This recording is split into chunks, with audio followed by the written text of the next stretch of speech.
Telugu audio Bible నిర్గమకాండము 15వ అధ్యాయము. అప్పుడు మోషేయు ఇశ్రాయేలీయులను యెహోవాను గూర్చి కీర్తన పాడిరి. యెహోవాను గూర్చి గానము చేసెదను. ఆయన మిగుల అతిశయించి జయించెను. గుర్రమును దాని రౌతును ఆయన సముద్రంలో పడద్రోసెను. యెహోవాయే నా బలము, నా గానము. ఆయన నాకు రక్షణయు ఆయను. ఆయన నా దేవుడు, ఆయనను వర్ణించెదను. ఆయన నా పితరుల దేవుడు, ఆయన మహిమను తించెదను. యెహోవా యుద్ధశూరుడు, యెహోవా అని ఆయనకు పేరు. ఆయన ఫరో రథములను అతని సేనను సముద్రములో పడద్రోసెను. అతని అధిపతులలో శ్రేష్ఠులు ఎర్ర సముద్రములో మునిగిపోయిరి. అగాధ జలములు వారిని కప్పెను. వారు రాతి వలె అడుగంటిపోయిరి. యెహోవా నీ దక్షిణ హస్తము బలమొంది అతిశయించును. యెహోవా నీ దక్షిణ హస్తము శత్రువుని చితకగొట్టును. నీ మీదికి లేచి వారిని నీ మహిమాతిశయము వలన అణిచివేయుదువు. నీ కోపాగ్నిని రగుల చేయుదువు. అది వారిని చెత్తవలే దహించును.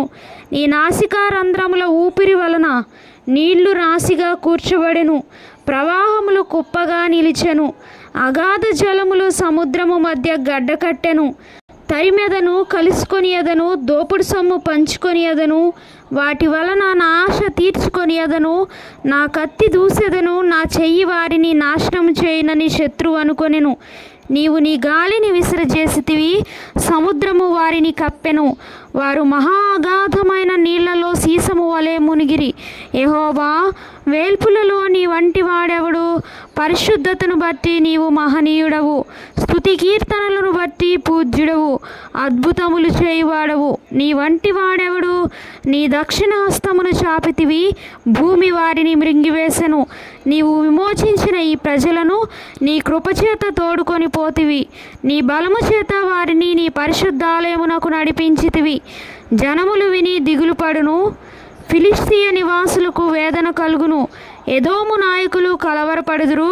మోయాబు బలిష్ఠులకు వణుకు పుట్టును. కనాను నివాసులందరూ దిగులొంది కరిగిపోవుదురు. భయము, అధిక భయము వారికి కలుగును.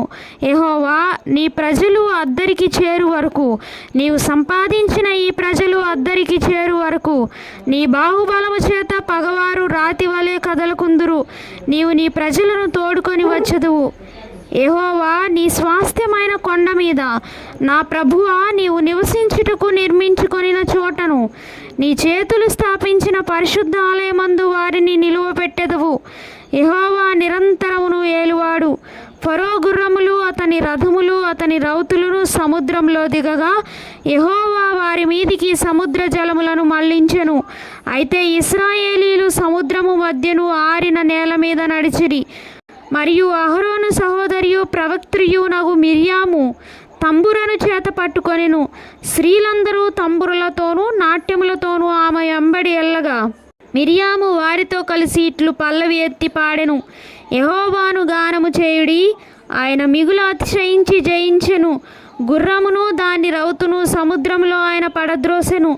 మోషే ఎర్ర సముద్రము నుండి జనులను సాగచేయగా వారు షూరు అరణ్యములోనికి వెళ్ళి దానిలో 3 దినములు నడిచిరి. అచ్చట వారికి నీళ్లు దొరకలేదు. అంతలో వారు మారాకు చేరిరి.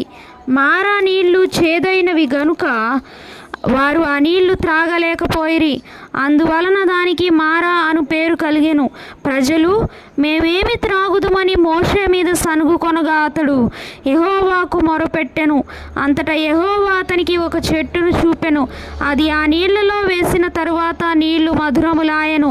అక్కడ ఆయన వారికి కట్టడను విధిని నిర్ణయించి అక్కడ వారిని పరీక్షించి, మీ దేవుడైన యెహోవా వాక్కును శ్రద్ధగా విని ఆయన దృష్టికి న్యాయమైనది చేసి ఆయన ఆజ్ఞలకు విధేయులై ఆయన కట్టడలన్నిటినీ అనుసరించి నడిచిన ఎడల నేను ఐగుప్తీలకు కలుగజేసిన రోగములలో ఏదియూ మీకు రానియను. నిన్ను స్వస్థపరిచే యెహోవాను నేనే అనెను. తరువాత వారు ఏలీమునకు వచ్చిరి. అక్కడ 12 నీటి బుగ్గలును 70 ఈత చెట్లును ఉండెను. వారు అక్కడనే ఆ నీళ్ల యొద్ద దిగిరి.